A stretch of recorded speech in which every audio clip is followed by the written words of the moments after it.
আসসালামু আলাইকুম এভরিওয়ান। অন্ধমের ভালোবাসা গল্পের চতুর্থ পার্ট। আর 3 দিন ভিডিও আপলোড না করার জন্য আপনাদের কাছে আমি দুঃখিত। আর আপনারা তো জানেনই আমি কিসের জন্য ভিডিও আপলোড করি নাই।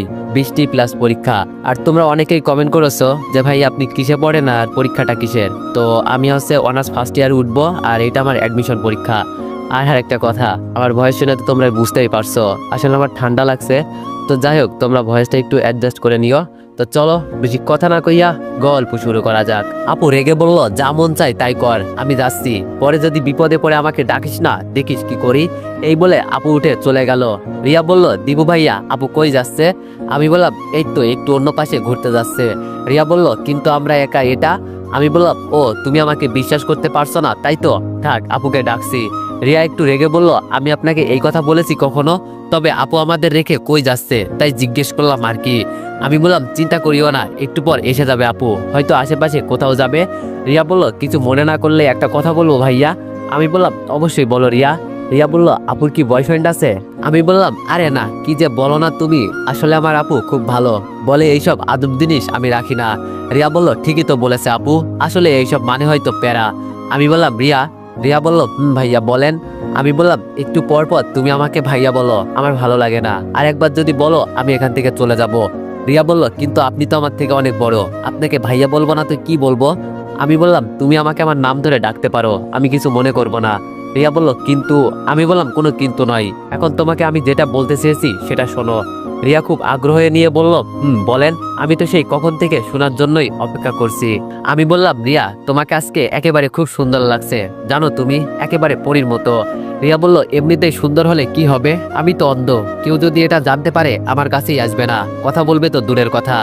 আমি বললাম, আমি তো জানি তুমি অন্ধ, তো আমি কি চলে যাচ্ছি তোমাকে ছেড়ে? রিয়া বলল, আপনার হিসাব আলাদা, আপনি আমাদের পাশের বাসায় থাকেন, বলতে পারি আমাদের প্রতিবেশী আপনি, সেই হিসাবে হয়তো আমার সাথে কথা বলেন। আমি একটু রেগে বললাম, দিব একটা সর, তুমি আমার কাছে স্পেশাল, ওই বলতে পারো মানুষের জীবনে নাকি প্রিয়জন আসে, সেটাই তুমি আমার কাছে। রিয়া কিছু বুঝতে না পেরে বলল, বুঝলাম না ভাইয়া কি বলছেন? আমি বললাম, আবার ভাইয়া? রিয়া বলল, আচ্ছা সরি দীপু।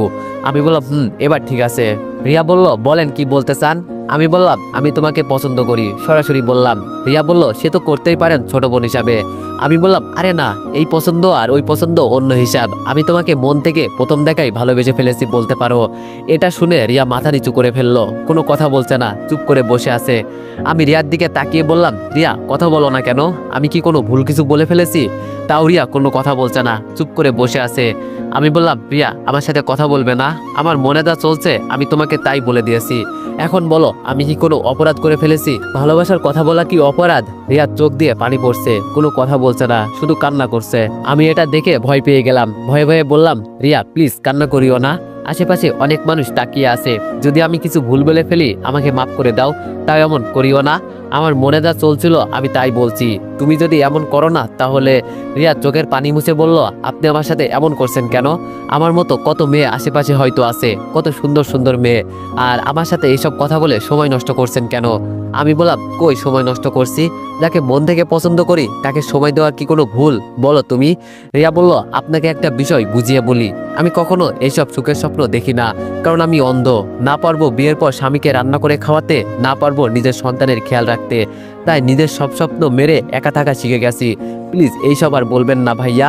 আমি মন খারাপ করে বললাম, আমি তোমাকে নিয়ে কত স্বপ্ন দেখি রিয়া, আর তুমি আমাকে এইভাবে ফিরিয়ে দিবে?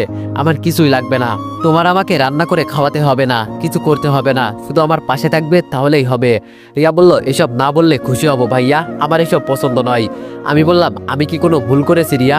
আমি তো তোমাকে নিয়ে সুখের স্বপ্ন দেখতে চেয়েছি, অনেক ভালোবেসে ফেলেছি রিয়া তোমাকে, প্লিজ আমাকে তুমি ফিরিয়ে দিও না, দেখবে বিয়ের পর তোমাকে কোনো কিছু করতেই দিব না, আমি সবকিছু করার দায়িত্ব আমার, তুমি শুধু আমার পাশে থাকবে, এই পর্যন্তই, আর কিছু করতে হবে না তোমাকে, আর আমি তোমাকে চিকিৎসা করিয়ে সবকিছু ঠিক করে নিব, আমাকে একটা সুযোগ দাও রিয়া, না করো না। রিয়া বলল, একটা কথা বলবো আপনাকে। আমি বললাম, বলো। রিয়া বলল, এত এত মেয়ে থাকতে এই অন্ধ মেয়ের কাছে কি পেলেন? আমি বললাম, ভালোবাসা কি কোনো রূপ চেনে পাগলি? ভালোবাসা হয়তো মন থেকে। জানো, এই পৃথিবীতে এত এত মেয়ে থাকতে আমি তোমাতেই কেন মগ্ন থাকি? কারণ তোমার মাঝে আমি আমার ভালোবাসা খুঁজে পাই। আমার চোখে তুমি বিশ্ব সুন্দরী বলতে পারো। তোমাকে দেখলেই জানো আমার ভিতরে কেমন কেমন একটা অনুভূতি কাজ করে, যেটা বলে তোমাকে ভালোবাসে এই মন। তোমার এই চোখ দেখে আমি তোমাকে ভালোবাসি নাই, আমি তো তোমার মন থেকে তোমাকে ভালোবেসেছি। এখন তুমি চিন্তা করে দেখো, তবে আমাকে না করিও না, নইলে আমি যে কি করি নিজেও বলতে পারি না। রিয়া বসে বসে মাথা নিচু করে চিন্তা করছে। আমি জানি রিয়া কখনো আমাকে এইসব কথা শুনে না করবে না, কারণ ও জানে এই 2 দিনে আমি ওর জন্য কি কি করছি। হঠাৎ ঠাস ঠাস করে 2টা চড় পড়লো আমার গালে। তাকিয়ে দেখি তানিয়া চোখ বড় বড় করে আমার দিকে রেগে তাকিয়ে আছে, আর আপু তানিয়ার পেছনে। এটা দেখে মেজাজ একেবারে গরম হয়ে গেল। মনে হয় আপু এখানে ওকে নিয়ে আসছে। তানিয়া আমার দিকে দাঁত কটমট করতে করতে বলল, এই শালা তোর কয়টা লাগে রে? মেজাজ গরম হয়ে গেল আমার, মনটা চাইছে ওরে। তানিয়া বলল, কিরে কথা বলছিস না কেন? আমি বললাম, তুই আমাকে এই কথা বলার কে? আগে বল তোর কয়টা ছেলে লাগে? কেন যখন তোর বেস্ট ফ্রেন্ডকে চুমু খাস তখন আমার কথা মনে থাকে না? এখন আমার কাছে আসলি কি জন্য? মনে করলি তোর কোনো কুকর্মের ফল আমি জানি না? বেস্ট ফ্রেন্ডের নামে যে নষ্টামি করে বেড়াস বাইরে, সেটার কি হবে রে? আপু আবার ঠাস ঠাস করে আমার 2 গালে 2টা চড় বসিয়ে দিয়ে বলল, এই শিখাইলাম তোরে আমি এতদিন? এত ভালো একটা মেয়েকে এইসব বলতে তো লজ্জা করে না? সি সি দীপু, এতটা খারাপ হয়ে গেলি তুই? আমার ভাই তো এমন ছিল না। তানিয়া চোখের পানি ছেড়ে দিয়ে বলল, থাক আপু, এইসব বলবেন না। দোষ আমার, ও আমার ভালোবাসা বুঝতে পারে নাই। আমি যে ওকে কতটা ভালোবাসি, একদিন আমি যখন থাকবো না দীপু, তখন বুঝতে পারবে। আপু বলল, দেখো তানিয়া, তুমি রাগ করিও না, আমার ভাই ছোট, এখনো এত কিছু বোঝে না। আর এই মেয়ে আসলে আমাদের বাসার বাসায় থাকে, তাই বসে আড্ডা দিচ্ছি, তুমি রাগ করিও না। তানিয়া বলল, আমি ওর মুখ দেখলে সব বুঝতে পারি, আমাকে ধোকা দিয়েছে দীপু। তানিয়া আমার কাছে এসে বলল, বিশ্বাস করো আমি তোমাকে অনেক ভালোবাসি, যা হয়েছে সব ভুলে যাও, আর আমি চাই না আমাকে ছাড়া আর কাউকে নিয়ে তুমি বাইরে ঘুরে বেড়াও। তানিয়াকে ছাড়িয়ে নিচে বসলাম। আজকে সব শেষ হয়ে গেল। যার জন্য এত কিছু করছি সে আজকে আমাকে ভুল বুঝবে, হয়তো আমার সাথে আর কখনো কথা বলবে না। রিয়া সবকিছু শেষ করে দিল এই ডাইনি। আমার এখন কান্না করতে ইচ্ছা করছে, যার জন্য এত কিছু করলাম আজকে সব শেষ করে দিল এই একটু সময়ের ভিতরে। তানিয়া আমার হাত ধরে বলল, কি হয়েছে বাবু তোমার, তুমি এমন করছো কেন? আমি ঝাটকি দিয়ে তানিয়ার হাত ছাড়িয়ে বললাম, এই তুই দূরে চলে যা, নইলে আজকে তোরে এখানেই খুন করে ফেলবো। আমার সবকিছু তুই শেষ করে দিলি, চলে যা এখান থেকে দূরে। আপু বলল, দীপু এইসব কি শুরু করলি তুই? এতটা নিচে নেমে গেলি তুই? আমি একটা হাসি দিয়ে বললাম, হ্যাঁ রে, আমি অনেক নিচে নেমে গেছি, আমি নিচে নেমে গেছি, কি করব আমি ভেবে পাচ্ছি না, আমার মাথা কাজ করা বন্ধ করে দিয়েছে। এর মাঝে তানিয়া বলে উঠলো, আপু আজকে আমাকে যেতে হবে, আর ওর যেন কিছু না হয়, আমি একটু পর আপনাদের বাসায় যাব। আপনাকে দায়িত্ব দিয়ে গেলাম আপু, আমার বেবির খেয়াল রাখবেন। মনটা চাইছে এই মেয়ের শরীরে আগুন জ্বালিয়ে দেই, আপুর জন্য কিছু করতেও পারছে না। তানিয়া আমার গালে একটা চুমু দিয়ে চলে গেল। বিশ্বাস করেন ভাই, আমার ভিতরে কি যে চলছে বলে বোঝাতে পারবো না। মনটা চাইছে তানিয়ার শরীরে আগুন লাগিয়ে দেই। তানিয়া চলে যেতেই রিয়ার চোখ দিয়ে পানি পড়ছে। এটা দেখে আমার খুব খারাপ লাগলো। আমি সবকিছু ভুলে রিয়ার কাছে গিয়ে বললাম, কি হয়েছে রিয়া, তুমি এভাবে কান্না করছো কেন? কিন্তু রিয়া আমাকে অবাক করে দিয়ে আপুর কাছে গিয়ে বলল, আপু আমি বাসায় যাব, আমাকে বাসায় দিয়ে আসেন। মনে মনে বললাম, এটাই হওয়ার ছিল আমার সাথে। তানিয়া সবকিছু শেষ করে দিল মুহূর্তেই, ওকে তো আমি ছাড়বো না। হঠাৎ করে একটা মেয়ে কোথা থেকে এসেই আমার কোলে উঠে আমার ঠোঁটের মাঝে ঠোঁট ডুবিয়ে দিল। আমি খুব জোর দিয়ে চেষ্টা করছি ওকে ছাড়াতে, কিন্তু মেয়েটার শরীরে এত শক্তি, মনে হচ্ছে যেন আমাকে হারিয়ে দিবে। এ কোনো স্বাভাবিক মেয়ে হতে পারে না। এমনভাবে লিপকিস করছে, আমার ঠোঁটগুলো এক একটা কামড়ে ছিঁড়ে ফেলছে মনে হচ্ছে। চোখের কোনায় পানি এসে গেল, তাও ছাড়াতে পারছি না মেয়েটাকে। অনেকক্ষণ পর আমাকে ছেড়ে আমার কোল থেকে নামলো। তাকিয়ে দেখি মেয়েটার কেউ না, রাসেলের বউ, যাকে আমি ভাবি বলে সম্বোধনা করি। আর আজকে তিনি আমার সাথে এই কাজ করলো। চি চি, আমার তো ভাবতেই ঘৃণা হচ্ছে। ঠোঁটে হাত দিয়ে দেখি রক্ত পড়ছে। ঘৃণা চোখে ভাবির দিকে তাকিয়ে বললাম, ভাবি আপনি আমার সাথে এটা করতে পারলেন? ভাবি হাসতে হাসতে বলল, কাকে তুমি ভাবি ডাকছো? আর বাবু আমার কথা কি ভুলে গেছো? আমি ভাবির কথা শুনে সত্যি বোকা হয়ে গেলাম। কি বলছে উনি এসব?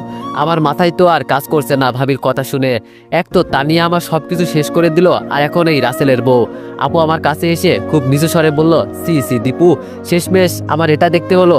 আমি বললাম, আপু বিশ্বাস কর, আমি ওনার সাথে এমন কিছু করি নাই, আর উনি তো আমার ভাবি হন। আপু বলল, তুই আমার সাথে কথা বলবি না, আমি তোরে কতটা ভালো মনে করতাম, আর তুই সি।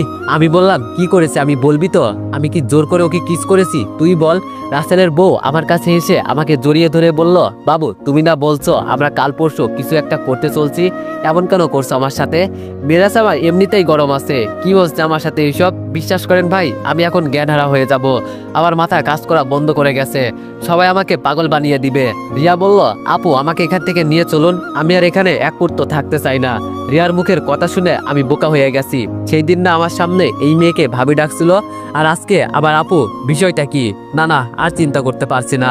রাসেলের বউ মানে যে আমার সাথে এতক্ষণ নাটক করলো, ও গিয়ে রিয়ার হাত ধরে আমার দিকে তাকিয়ে বলল, খেলা তো মাত্র শুরু, অপেক্ষা করো, সামনে আরো বড় কিছু হতে চলেছে। এটা বলতে বলতে ও রিয়াকে নিয়ে এখান থেকে চলে গেল, আর আপু আমার দিকে এমন ভাবে তাকিয়ে আছে যেন চোখ দিয়ে আগুন বেরোচ্ছে। আমি বললাম, কি রে আপু, আমার সাথে এইসব কি হচ্ছে? আমি তো কিছুই বুঝতে পারছি না। আপু আমার দিকে তেড়ে এসে বলল, এই তুই আর আমার সাথে কথা বলবি না, আমাকে আপু ডাকবি না, লজ্জা করে না? শেষমেশ একটা কাজের বুয়ার সাথে প্রেম করলি, আর কি ওকে নিয়ে কই যেতে চাস? চি চি, এই তোর আসল রূপ। আমি জায়গায় বসে গেলাম, কান্না করতে ইচ্ছা করছে। আমি এখন খুব ভালো করেই বুঝতে পারছি সবাই সবকিছু বুঝে ফেলেছে। আমার তো এখন এটা মনে হচ্ছে রিয়াও আমার সাথে নাটক করছে, তার মানে সবাই এই বিষয়ে জানে। তাহলে রিয়াও কি জানে? হয়তো। যত তাড়াতাড়ি সম্ভব আমাকে এখান থেকে পালাতে হবে। আমি শিওর এখন যে রিয়ার পরিবারের সবাই এই বিষয়ে জেনে গেছে। যখনই রাসেল বলেছিল সিসি ক্যামেরার কথা, তখনই আমার বোঝা উচিত ছিল যে আমাকে সবাই চিনে ফেলেছে। আপু আমাকে টেনে উপরে তুলে আমার চোখের দিকে তাকিয়ে বলল, এই তোর ভালো রূপ, আজকে বড় বোনের সামনে একটা মেয়ে তোরে সি, না জানি গোপনে আরো কত কিছু করে বেড়াস। আমি তোরে কতটা ভালো মনে করতাম, আর তুই? আমি বললাম, অনেক বড় ভুল করে ফেলেছি আমি আপু, জানি না এই ভুলের মাপ পাবো কিনা। কি করব আমি, কিছুই আমার মাথায় আসছে না, আমাকে মাফ করে দে আপু। আপু বলল, এই তুই আমাকে আপু বলে ডাকবি না, তোর মুখ থেকে আমি আপু ডাক শুনতে চাই না। আমি বললাম, বিশ্বাস কর আপু, আমি এইসব ইচ্ছে করে করতে চাই নাই, আর আমি জানতাম এই মেয়ে রাসেলের বউ, এমনকি ওকে পর্যন্ত আমি ভাবি বলে ডাকতাম। বিশ্বাস কর আপু, ওর সাথে আমার কোনো সম্পর্ক নেই। আপু বলল, প্রথমেই তানিয়া, পরে রিয়া, আর এখন কাজের বুয়া। বাবা, এই না হলে আমার ভাই খুব খুব ভালো তো। এখন সত্যি সত্যি আমি কান্না করে আপুর হাত ধরে বললাম, আপু অনেক বড় ভুল করে ফেলেছি আমি, কি করব বল? আপু বলল, কেন, প্রেম করার আগে মনে ছিল না এইসব কথা? আমি বললাম, আপু আমি এই বিষয়ে বলছি না, আসলে তোরে একটা সত্যি কথা বলার ছিল। এর মাঝেই আপুর ফোন এলো। আপু ফোনটা রিসিভ করে কি জানি বলল, পরে আমার দিকে তাকিয়ে বলল, তোর কপালে আজকে শনি আছে। আমি ভয়ে ভয়ে বললাম, কি হয়েছে আপু? আপু বলল, কি হয়েছে না, চল আমার সাথে। আমি বললাম, কই যাব সেটা তো বলবি। মনে মনে চিন্তা করছি, আপু আবার এইসব জেনে গেল না তো, আপু আমাকে আবার কোথাও নিয়ে যেতে চাচ্ছে। মনে মনে ভয় হতে লাগলো। আপু আমার হুঁশ ফিরিয়ে বলল, কি হয়েছে, কি বলছে? আমি তাড়াতাড়ি চল। আমি তুতলিয়ে বললাম, কই যাব আপু? আপু বলল, এত তুতলাতে হবে না, চল। ভয়ে ভয়ে আপুর পিছনে যেতে লাগলাম। যেতে যেতে আপু আমাকে তানিয়ার বাড়িতে নিয়ে গেল। এখন যেন ভয় আরো বেড়ে গেল। আমি জানি তানিয়ার স্বভাব, এই মেয়ে এত সহজে হার মানবে না। আমি জানি বেস্ট ফ্রেন্ড নামে ওর বয়ফ্রেন্ড আছে, এরপরও আমাকে ছাড়বে না, কারণ আমার টাকা আছে। ও খুব ভালো করেই জানে এটা, তাই আমাকে ছাড়তে চায় না। ভিতরে গিয়ে দেখি আমাদের পরিবারের সবাই এখানে আছে, আর মাঝখানে তানিয়া লাল শাড়ি পরে বসে আছে। মনে মনে বললাম, আজকে আমি শেষ, বিয়েটিয়ে তো আবার করিয়ে ফেলে না তো? আম্মু আমার দিকে রাগী দৃষ্টিতে তাকিয়ে বলল, সি, এমন ছেলে থাকার চেয়ে মরে যাওয়া অনেক ভালো, তোর বড় ভাইকে দেখে কিছু শেখ। আমি মাথা নিচু করে বললাম, কি করেছে আমি আম্মু? আর হঠাৎ করে আমাকে এভাবে বলছো কেন? ভাইয়া চেয়ার ছেড়ে বলল, কি করিস নাই তাই বল। আমাদেরকে এই বিয়েতে অমত ছিল যে আমরা এই মেয়ের সাথে তোর বিয়ে দিব না। 2 দিন পর আমার বিয়ে, আমার কথাটা একটু মাথায় রাখতি। এইরকম একটা খারাপ কাজ করার আগে একটু চিন্তা করতি। কিছুই আমার মাথায় ঢুকছে না, আমি কি এমন খারাপ কাজ করে ফেলেছি তানিয়ার সাথে? আরে ওর গায়ে তো একদিন হাত দেওয়ার চেষ্টাও করি নাই আজ পর্যন্ত। তানিয়া বসা থেকে দাঁড়িয়ে বলল, প্লিজ কেউ ওকে বকা দিবেন না, ওকে আমি অনেক ভালোবাসি, ওকে কেউ বকা দিবে এটা আমার সহ্য হবে না।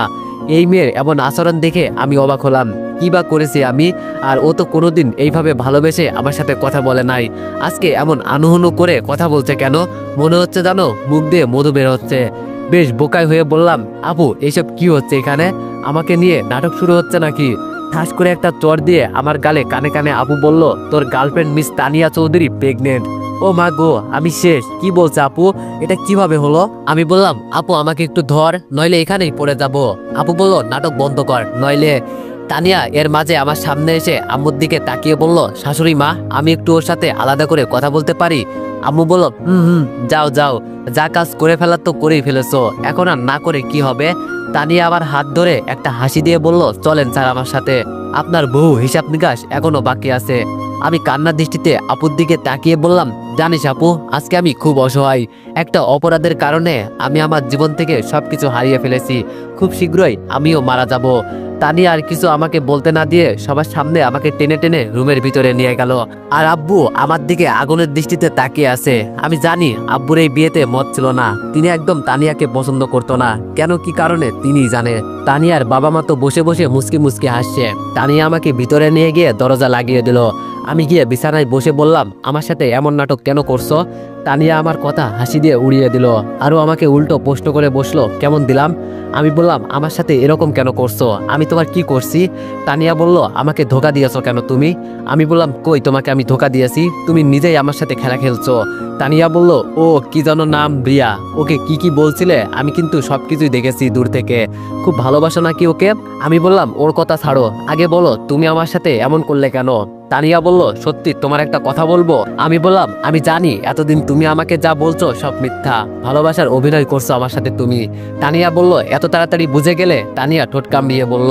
আমি বললাম, তোদের মতো মেয়েদের তো। তানিয়া বলল, যা বলছোস আর না, চুপ করে থাক, দেখ আমি তোর কি অবস্থা করি। আমি হাসতে হাসতে বললাম, তুই আবার আমার কি করবি? আমি তো এমনি শেষ হয়ে গেছি।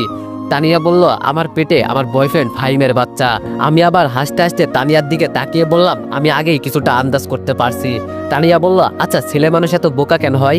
আমি বললাম, হয়তো তারা ভালোবাসা পেয়ে সবকিছু ভুলে যায়। তানিয়া বলল, তোরে দেখে আমার খুব মায়া লাগে, এখনো মনে হয় আমাদের বিয়ে ঠিক হয়ে গেছে। আমি বললাম, আমাকে কেন বিয়ে করবি? তোর বেস্ট ফ্রেন্ডদের তোরে সন্তান দিয়েছে, তাকে বিয়ে করবি না? আমাকে কেন? নাকি আরো টাকা চাই তোর? তানিয়া আমার কাছে এসে আমার দিকে তাকিয়ে বলল, আরে এটা তো ওর সাথে এনজয় করছি, কিন্তু কে জানে হঠাৎ করে আমার পেটে বাচ্চা চলে আসবে। আমি বললাম, আমাকে বিয়ে করে লাভ কি তোর? তানিয়া বলল, অনেক লাভ আছে, এই বাচ্চা তোরে দিয়ে আমি এনজয় করব, আর গোপনে গোপনে আমি ওর সাথে প্রেম করব। যদি বেশি চালাকি করিস না, জানিস তো আমি কি করতে পারি। তাই আমি যা বলছি আমার কথা মেনে বিয়ে করে নে, পরে তুই চাইলে দ্বিতীয় বিয়ে করতে পারিস, আমি কিছু বলবো না।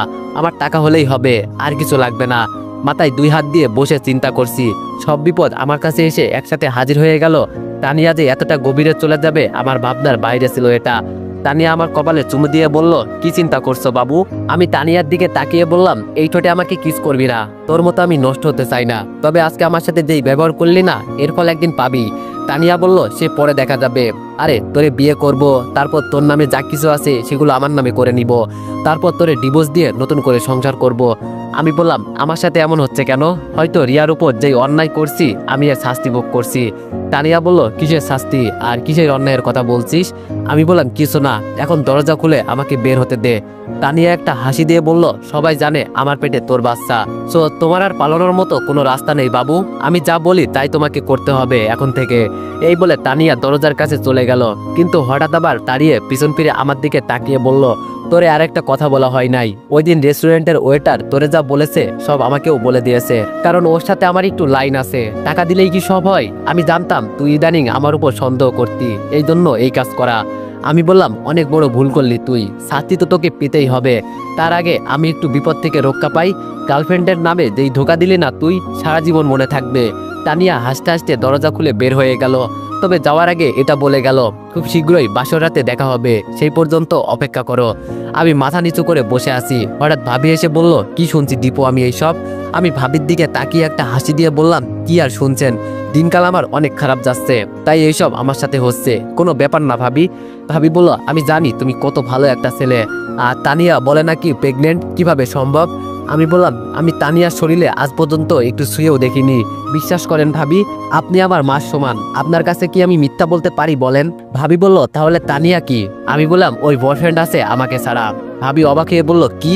আমি বললাম, ওর বয়ফ্রেন্ড আছে, আর ওই শালাই এই কাজ করেছে, আর এই অপবাদ আমার গলায় ঝুলিয়ে দিচ্ছে। ভাবি বলল, দাঁড়াও, আমি সবার কাছে এই কথা বলছি।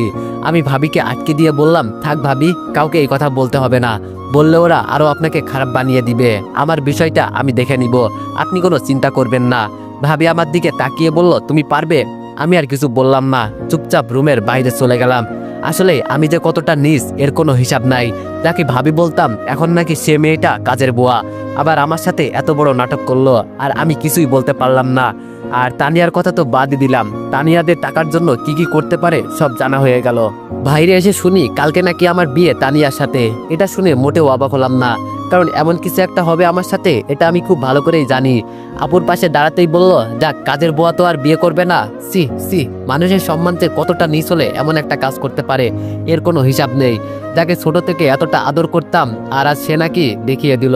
এর আগে আমার মরণ হলো না কেন? আমি মনে মনে হাসতে লাগলাম। এতটা চাপ কখনো আমার একসাথে পড়ে নাই। এখন কেউই আমার সঙ্গ দিবে না, সবাই আমার বিরুদ্ধে কথা বলবে। না জানি রিয়ার ভাই আমার কি অবস্থা করে। এটা চিন্তা করে আমার কপাল থেকে আপনা আপনি ঘাম পড়ছে। কি করব আমি? সব দরজা বন্ধ সব দিক থেকে, কোথায় যাব? তানিয়া আমার দিকে তাকিয়ে হাসছে আর ইশারা করে কি বলার জন্য চেষ্টা করছে। সবাই বসা থেকে উঠে গেল আর কালকে আমার বিয়ে এটা শিওর হলো। গাড়িতে বসে বাবা শুধু এটুকু বলল, ছেলে এখন বড় হয়েছে, যা মন চাই তাই করবে। এখন কি আর মা বাবাকে বলা লাগবে? বিয়েটাও হয়তো ওরা নিজেরাই করে ফেলতে পারতো, আমরা কে? আমি বাবার কথা শুনে মাথা নিচু করে ফেললাম। চোখ দিয়ে এক ফোঁটা পানি পড়লো। ভাবে আমার দিকে তাকিয়ে বলল, তোমার ভাইয়াকে সবকিছু বুঝিয়ে বলবো, তুমি এই নিয়ে কোনো চিন্তা করো না। আমি চোখের পানি মুছে ভাবিকে বললাম, না ভাবি, বলতে হবে না আপনাকে কিছু, কপাল খারাপ আমার। হঠাৎ আচমকা ব্রেক করতে একটা ঝাঁকি খেলাম। বাইরে তাকিয়ে বোঝার চেষ্টা করছি কি হয়েছে। বাবা এভাবে আচমকা ব্রেক করলো কেন? বাইরে তাকিয়ে আমি পুরো অবাক হয়ে গেছি। আজকে বুঝি আমার বাঁচার মতো কোনো রাস্তা থাকলো না। তো এভরিওয়ান, আজকের মতো এতটুকুই, কারণ আমি অনেকটা বেশি অসুস্থ, যার কারণে ভিডিও আর বানাতে পারলাম না। তো যাই হোক, সবাই একটু ক্ষমার দৃষ্টিতে দেখবেন আর নেক্সট পার্টের জন্য অপেক্ষা করো। ধন্যবাদ।